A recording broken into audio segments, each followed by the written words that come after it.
The two men in ill-fitting security uniforms stood on my porch like misplaced actors in a bad community theater production. The taller one, whose polyester pants were a shade too short, puffed out his chest. The scent of cheap cologne, something, with too much musk and ambition mixed with the sweet, heavy perfume of the magnolia blossoms in my yard. I could hear the distant whine of a lawnmower a few streets over, a sound so normal it made the scene at my door feel surreal. "Ma'am," the taller one said, his voice attempting an authority it clearly didn't possess. He held up a laminated card with a blurry photo and the words, "Covenant Hills Community Protection Officer," in a basic word art font. "We have a writ of enforcement from the HOA board. You need to come with us. I didn't move from the doorway." The late afternoon sun was warm on my back, bleeding through the thin cotton of my t-shirt.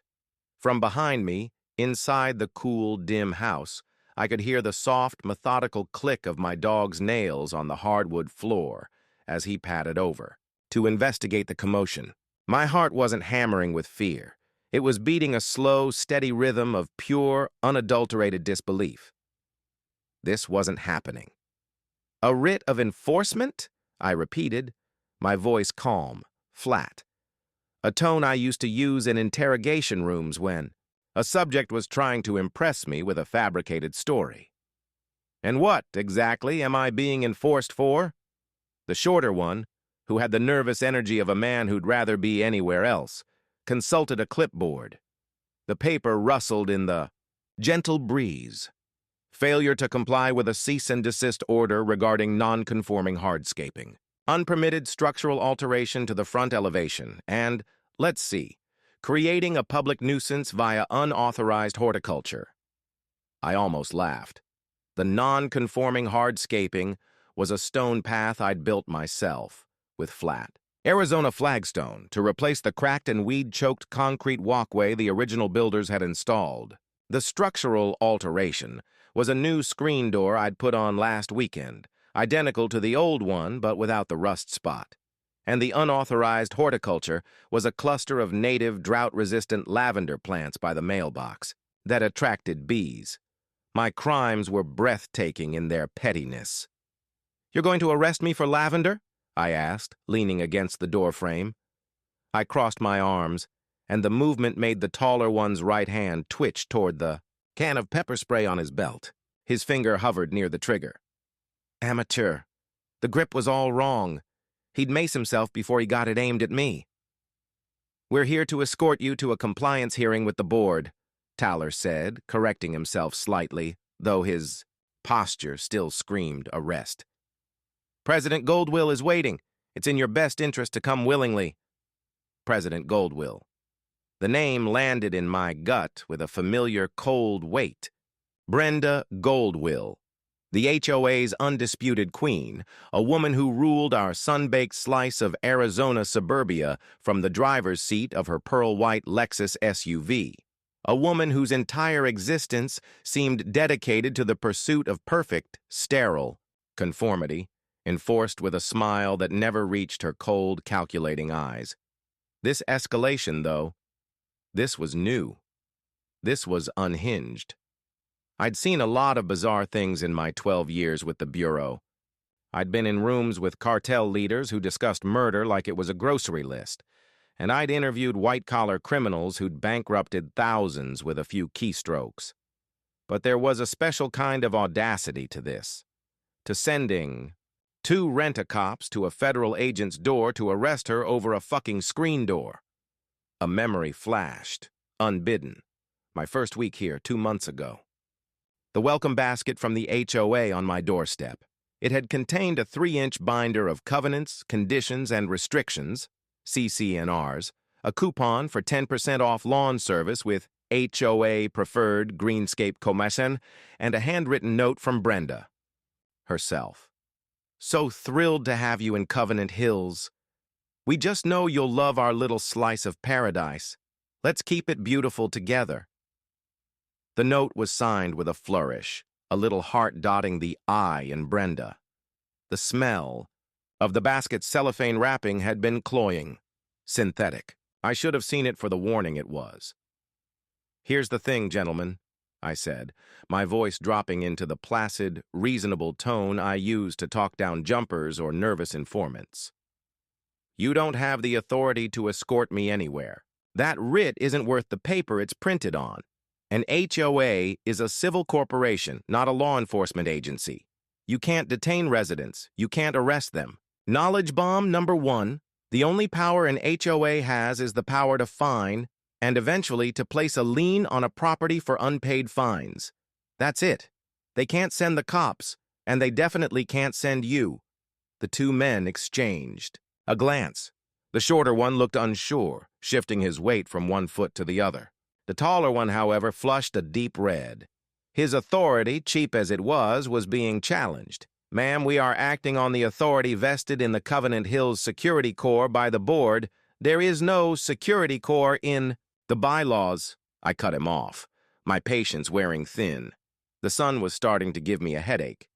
"I read them, all 187 pages. It's a volunteer committee for checking pool passes and telling kids to slow down their golf carts.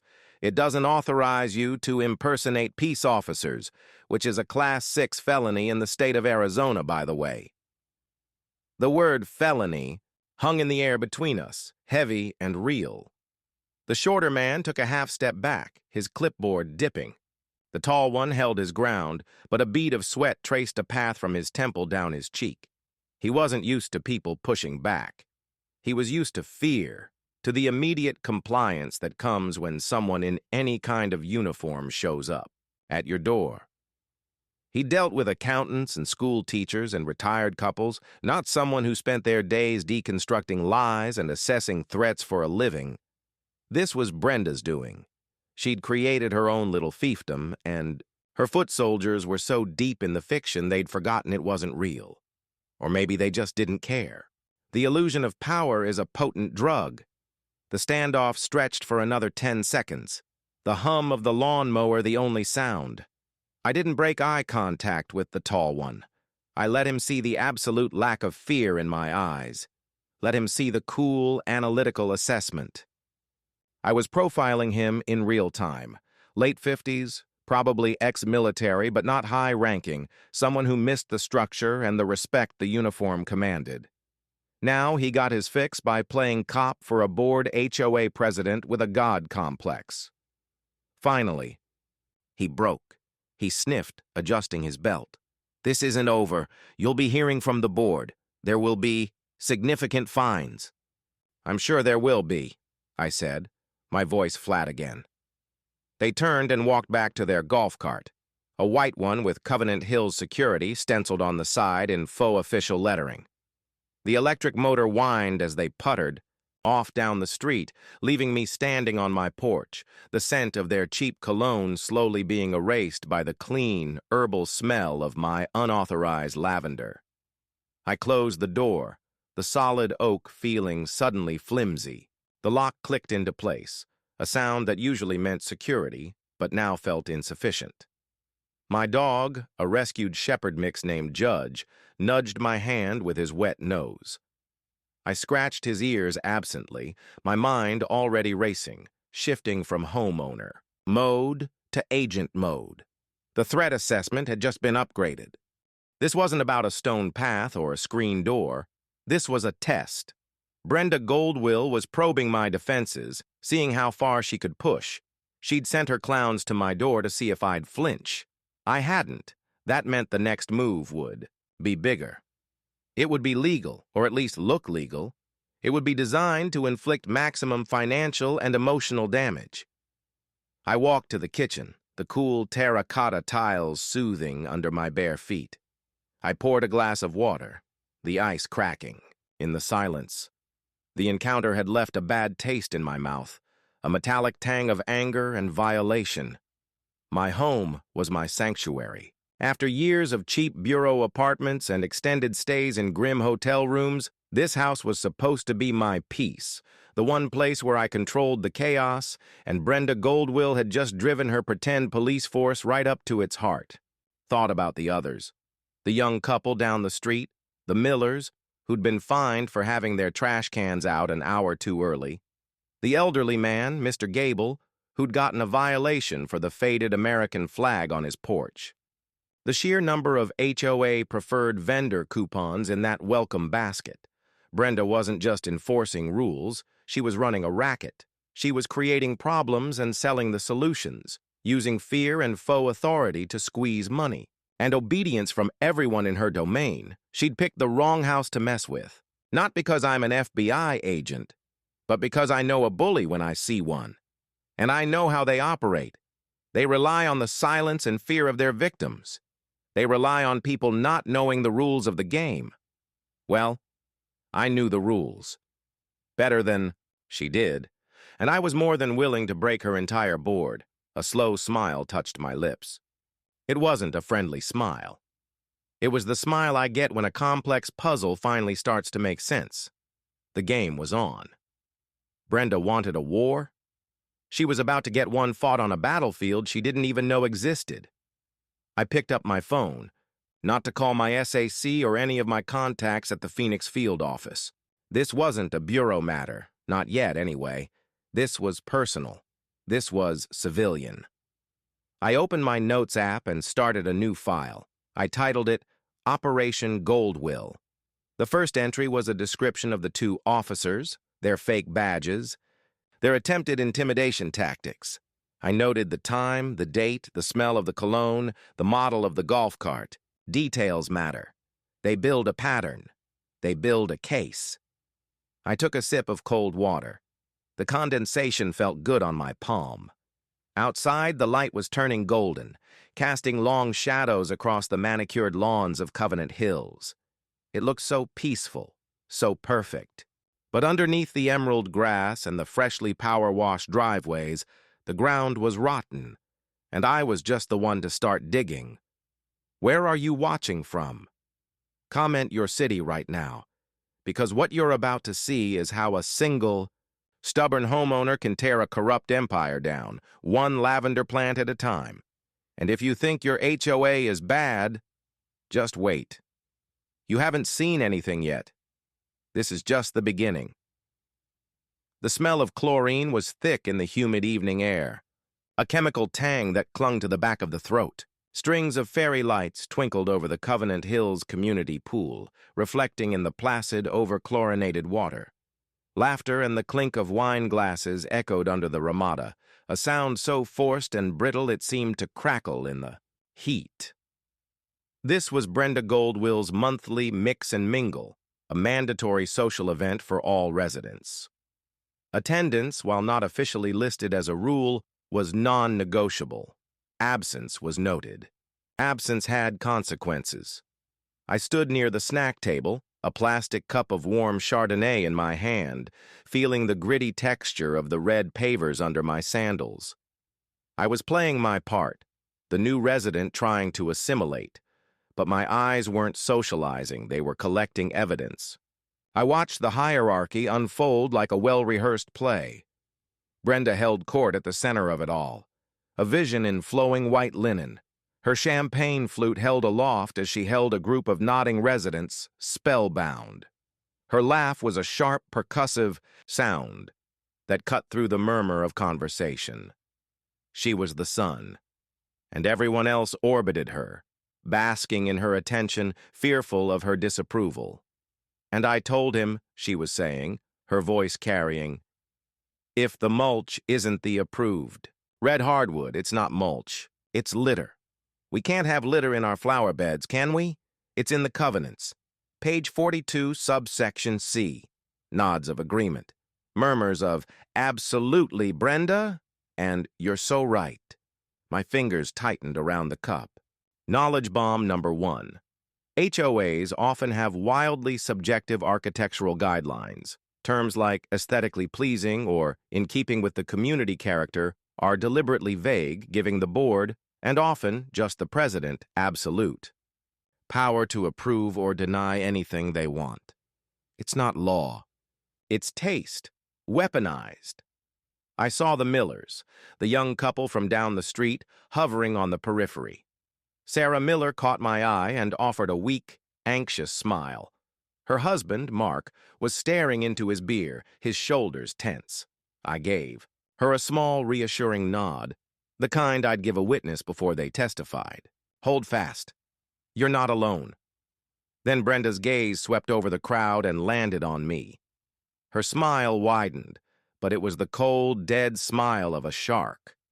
She excused herself from her sycophants and glided toward me, the scent of her expensive, floral perfume arriving a second before she did, a cloying cloud that fought with the chlorine.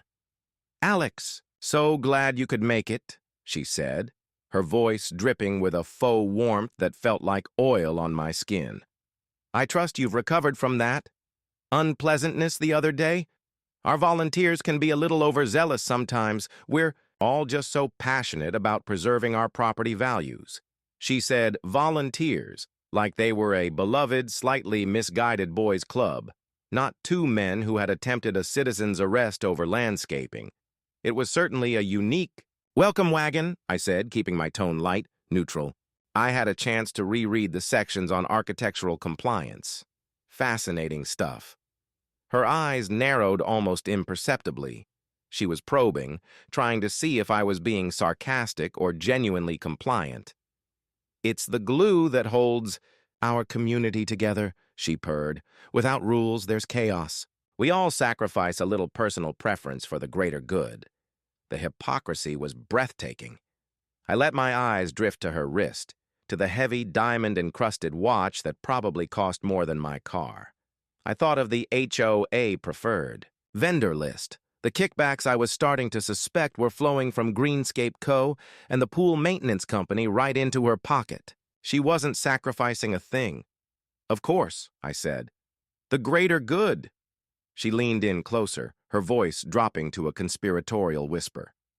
"Between us girls, Alex, I'd love to get you more involved. We need fresh blood on the social committee. It would be a wonderful way for you to integrate, show everyone you're a team player.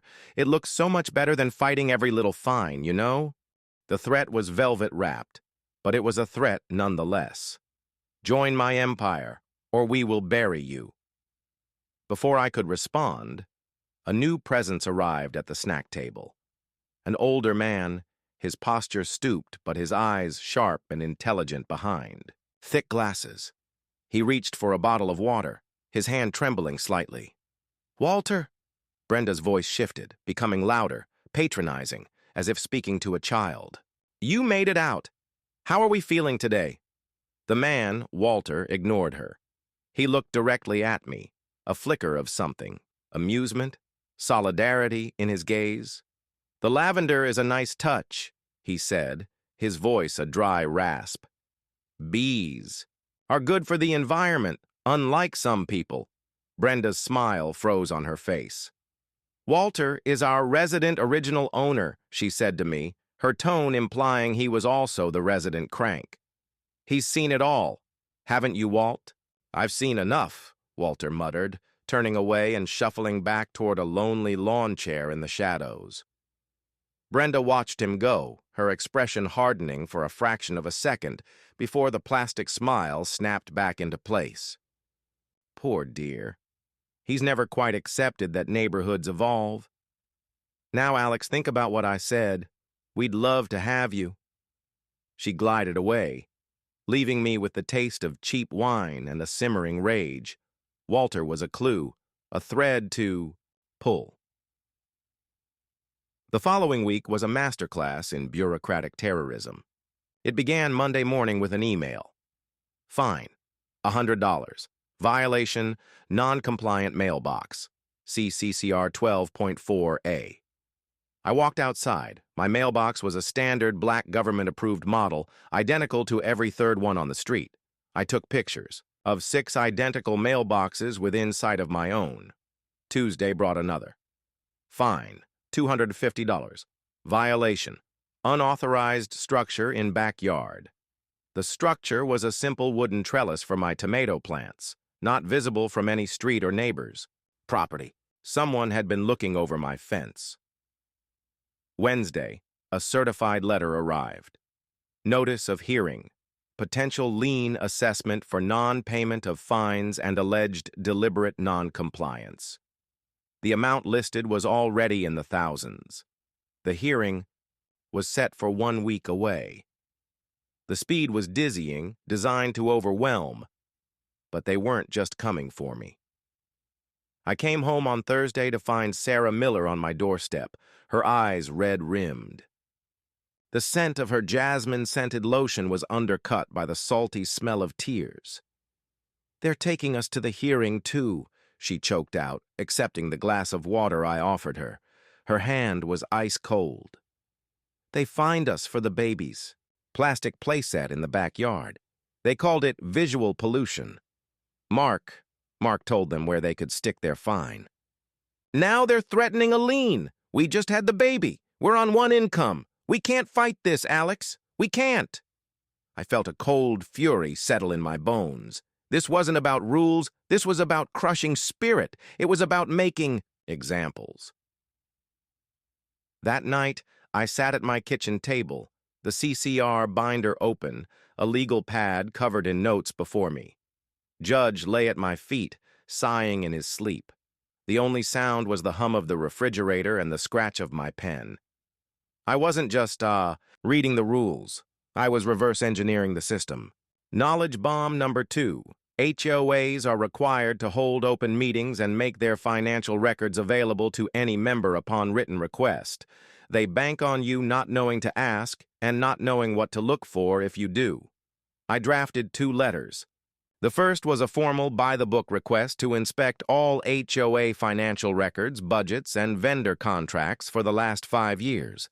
The second was a blistering point-by-point rebuttal of every fine I'd received, complete with photographic evidence of selective enforcement from around the neighborhood. I cited chapter and verse. I didn't send them yet. I was building my dossier. The next day, I went to see Walter.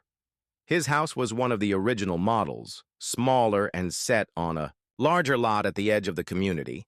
It didn't fit the new, sterile aesthetic. The yard was a lush, slightly overgrown tapestry of native plants. The air smelled of rich earth and orange blossoms. A hummingbird feeder buzzed with activity.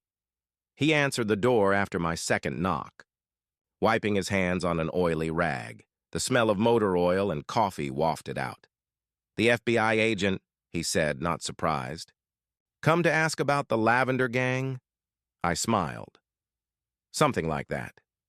He led me through a cluttered garage, a violation of CCR 18.3, no doubt, and into a kitchen that hadn't been updated since the 90s. It was warm, lived in, real. "Brenda and her husband bought in about 10 years ago," he said, pouring 2 cups of black coffee. "She was on the social committee within a month, president within 2 years. That's when the revitalization started, the new covenants, the preferred vendors." "Greenscape Co., I said. He snorted. "Owned by her brother-in-law." "The pool company, her nephew, the property management company that helps her run things, her college roommate. It's a family affair, a very profitable one." He told me about the mysterious landscaping assessment that had been levied 3 years ago, a special fee that had supposedly paid for the new entryway monument and irrigation system. The math didn't add up. The monument was cheap concrete. The irrigation system was the same old one. "A lot of us old-timers asked to see the books," Walter said, his voice grim. "We got stonewalled. Then the fines started, for things we'd been doing for 20 years. My cactus garden was suddenly a fire hazard. Old Man Gable's flag was tattered and unpatriotic. They made life so miserable most people just paid up or moved out." "Why didn't you?" I asked. He looked out the window at his vibrant, non-compliant garden. "This is my home. I'll be damned if I let that woman in the white Lexus bully me out of it." I left Walter's house with a USB drive full of scanned documents, old newsletters, and his own meticulous notes. The puzzle pieces were clicking together. It was a classic kickback scheme, wrapped in the stars and stripes of community spirit. But I needed something bigger, a hammer. I needed to understand the source of her power, not just the symptoms. That's when I remembered the cold open. The 2 men on my porch, their uniforms, their attempted arrest. Brenda's authority wasn't just financial, It was psychological. She had created her own private police force. Where did that authority come from? I dove back into the bylaws, into the annexes and amendments, and I found it. Buried in a footnote of an amendment passed 5 years ago, one that had been slipped, into a vote about pool hours. A single line, almost an afterthought, that authorized the formation of a community safety and standards patrol to uphold and enforce the covenants of the association. It was vague, it was illegal, but they had voted on it. Knowledge bomb number 3. HOA boards often bury controversial measures in large packets of mundane votes, counting on homeowner apathy to get them passed. A single line in a 50-page document can grant them breathtaking powers if no one is paying attention. She had created her own law, and she was using it to shake down her own neighbors. I had my strategy. The financial request would be the first shot across her bow. The rebuttal of fines would show I wouldn't be intimidated. But this was the key. This was the felony. Was preparing the documents to send, feeling the first real surge of triumph, when my cell phone rang. It was Sarah Miller. She was sobbing, her words barely intelligible, choked with panic and despair. "Alex, oh God, Alex, they took him. They took Mark." "What? Who took him? The police?" My mind raced. Had he done something stupid? No! Not the police! Them. The HOA guys. They came to the house. They said he was in violation of a noise ordinance for working in the garage. He told them to get off our property. And they tased him. Alex. They put him in handcuffs and drove him away. In their golf cart. They said he was under arrest for assaulting an officer. The bottom dropped out of my stomach. The cold coffee in my cup suddenly smelled sour. The game had just changed. Drastically. Brenda wasn't just playing corrupt HOA president anymore. She was playing God. And she had just crossed a line from which there was no return. What would you have done in that moment? Called the real police? Stormed the HOA office? This is where the game gets dangerous. Because when a bully has this much power and this little oversight, they don't just want your money. They want to break you. And I was about to show her what happens when you try to break someone who's been trained to put monsters in cages. The scent of ozone and adrenaline hung in the air of the HOA management office, a windowless room that smelled of stale coffee and laser printer toner. It was a smell I knew well from countless raids and arrests. But here, in this beige-carpeted suburban purgatory, it was grotesquely out of place. Mark Miller was slumped in a plastic chair, his wrists raw and encircled by the ridged imprint of zip-tie cuffs. The metallic tang of fear sweat was on him, mixed with the acrid smell of his own singed shirt, where the taser probes had struck. His eyes were wide, shell-shocked, staring at nothing. The 2 officers from my porch stood over him, the taller one, whose name tag read D. Sparks, looking smug. The shorter one, R. Higgins, looked pale and nervous, his eyes darting toward the door. On the desk between them lay the taser, a cheap, civilian-model piece of plastic that looked like a toy next to the bureau-issued hardware I was used to. It was the most damning piece of evidence I'd ever seen. Brenda Goldwill was not there. Of course not. She was insulated, protected by layers of willing fools. "You have exactly 3 seconds to remove those restraints," I said. My voice was low, a quiet tremor of contained force that made both men flinch. It was the voice I used before the storm. "And then you have exactly 5 seconds to tell me what in God's name you think you're doing." Sparks puffed out his chest, the same pathetic gesture from my porch. "Ma'am, this is a private HOA matter. You need to leave. This individual assaulted an officer during a lawful compliance check." I didn't even look at him. My eyes were on Higgins, the weaker link. "An officer?" I asked, my tone slicing through the false title. "What's your badge number, Higgins? What's your jurisdiction? Let's call the Maricopa County Sheriff's Office right now and you can explain it to them. I have Deputy Chief Connolly on speed dial." He'd love to hear about your law enforcement credentials. Higgins's Adam's apple bobbed. He took a half step back. We're acting under the authority of the HOA board, Sparks insisted, but the bravado was cracking. The HOA board has the authority to fine people for pink flamingos, I said, taking a step forward. The room felt smaller, the fluorescent lights humming overhead. It does not have the authority to detain, to arrest, or to deploy less lethal weaponry against a homeowner in his own garage. What you have done is kidnapping, aggravated assault, false imprisonment. Those are not fines, those are felonies. You will go to prison. The word prison finally broke Higgins.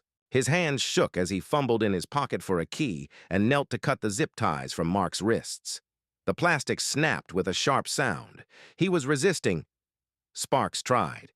I don't care if he was doing a tap dance on the roof. Naked! I cut him off, my voice rising for the first time, sharp and final. You are not the police! Now get out! They left, shuffling out like scolded children, the air going out of their pathetic rebellion. I knelt in front of Mark. Look at me, Mark. Are you hurt? Did they seek medical attention? He shook his head, a tear finally tracing a path through the grime on his cheek. They dragged me in here. They said they were taking me to HOA holding. He let out a choked, hysterical laugh. What does that even mean? It meant Brenda's fiction had become her reality, and that made her dangerously unpredictable. I helped him to his feet. Go home to Sarah and the baby. Don't talk to anyone. Don't do anything. I'm handling this. How? He whispered, the fear still raw in his eyes. Buy the book, I said, and for the first time, I meant my book, the federal one. The following 72 hours were a whirlwind of quiet, methodical action. The personal war was over.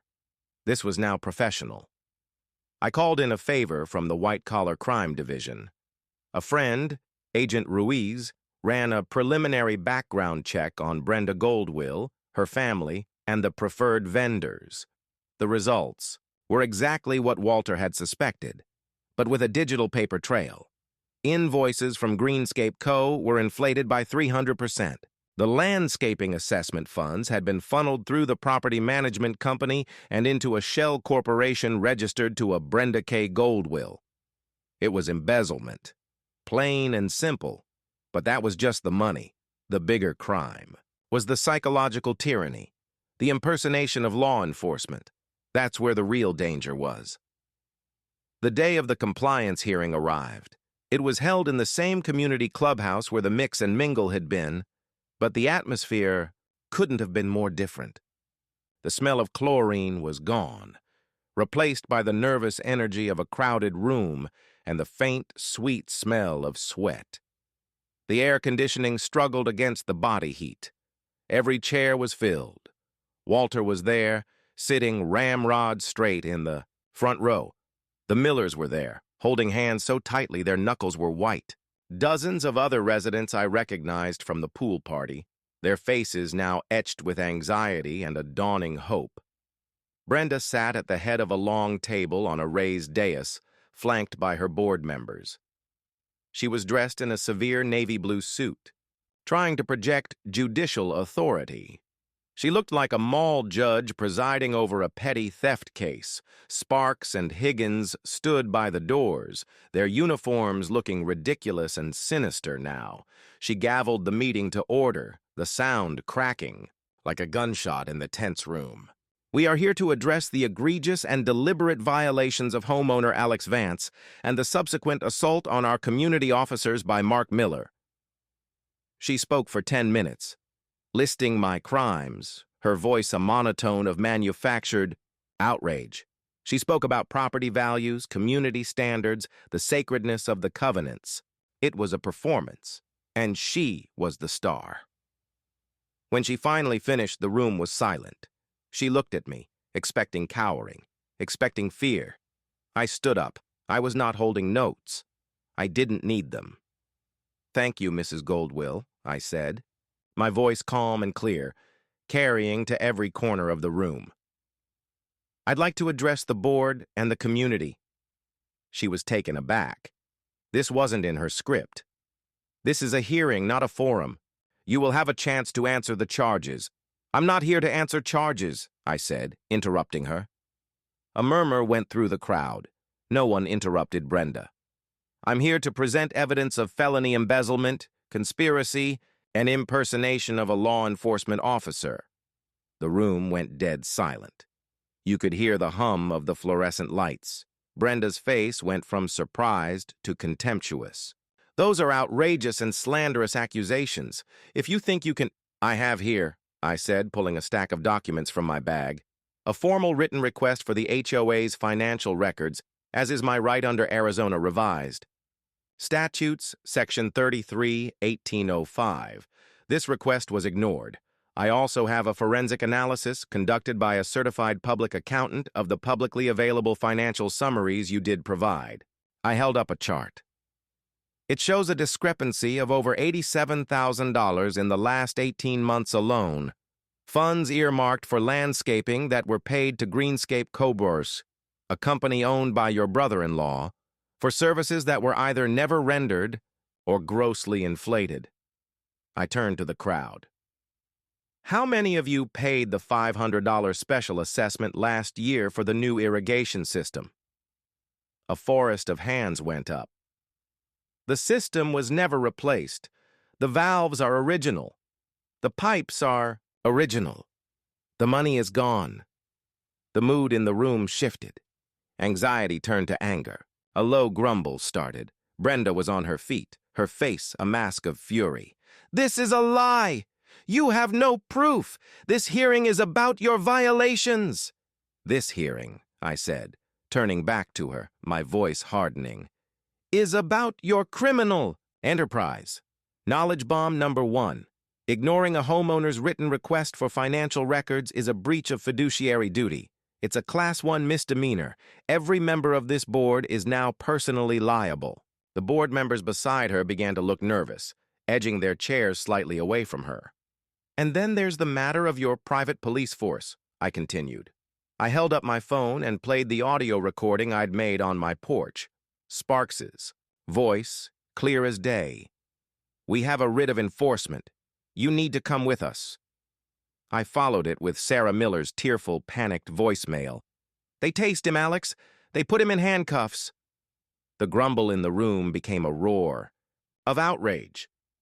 "You created a culture of fear," I said, raising my voice over the din, speaking directly to the residents now. "You made people believe you had power you never did." Knowledge bomb number 2. An HOA's governing documents are a civil contract. They are not criminal law. The only people who can arrest you, detain you, or use force against you are sworn peace officers. These men," I pointed at Sparks and Higgins, who were now trying to melt into the walls, "are cosplaying, and they assaulted one of your neighbors." Brenda was screaming now, banging her gavel uselessly. "This is out of order! You're out of order! Security, remove her!" Sparks took a hesitant step forward. I fixed him with a look. "Touch me," I said, my voice dropping into a deadly quiet that somehow cut through the chaos. "And I will not only press charges, I will personally ensure you spend the next 5 years in a federal prison wondering why you ever put on that stupid costume." He froze. It was then that the doors to the clubhouse opened. The smell of the dry, hot Arizona evening swept in, along with 2 men in suits. I knew them. Agents Ruiz and Cartwright from the Phoenix office. They didn't flash badges. They didn't need to. Their posture, their haircuts, their grim expressions screamed federal authority. The room fell utterly silent. Ruiz's eyes scanned the room and landed on me. He gave me a barely perceptible nod. Then he walked to the dais. Brenda stared, her mouth agape, her gavel hanging limply in her hand. "Brenda Goldwill?" Ruiz said, his voice even and professional. "Yes. Who are you?" "We're with the Federal Bureau of Investigation. We'd like to ask you some questions regarding wire fraud, embezzlement, and deprivation of rights under color of law. You have the right to remain silent," he continued the Miranda warning as he gently took her arm. The sound of the constitutional rights she had so blatantly violated being recited to her was the most poetic justice I had ever witnessed. The gavel dropped from her hand and clattered on the dais. The spell was broken. Her empire of fear was made of sand, and the tide had finally come in. As they let her out, the room remained silent for a full 3 seconds. Then it erupted, not in anger but in a collective massive exhale. It was the sound of a prison door, swinging open. Walter was the first to clap, a slow, deliberate, solid clap. Then Mark Miller joined him. Then Sarah. Then the entire room was on its feet, applauding, crying, hugging. The sound was thunderous, cathartic, healing. I stood there amidst the celebration, and I didn't feel like a victor. I felt like a neighbor. I looked at the Millers, at Walter, at the faces of people who were finally free in their own homes. The lavender by my mailbox was in full bloom, and through the open door, I could smell its gentle, calming scent mixing with the desert air. It was no longer unauthorized. It was a symbol of resilience. The following week saw the entire HOA board resign. Sparks and Higgins were charged with assault and kidnapping. A new board was elected, with Walter as the president and me as the head of the Covenants Committee, not to enforce, but to reform. We dissolved the Security Corps.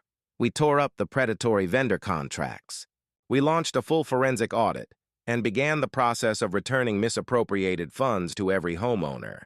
The system wasn't the enemy. The people who corrupted it were. My fight started over a stone path and a screen door. It ended with a community taking back its power. Brenda Goldwill's reign of terror was over, exposed not by a federal agent with a badge, but by a homeowner who refused to be afraid. This is more than my story. It's a blueprint. Your HOA works for you. Not the other way around. Know your rights, read your bylaws, demand transparency, and never ever let them make you forget that your home is your castle. If you believe no one is above the law, hit subscribe. If you've ever been pushed around by an HOA bully, share this story. Tag a friend who needs to hear it. Because the next time someone shows up on your porch with a fake badge and a made-up rule, you'll know exactly what to do. This is Alex Vance, and this is how you take back your home.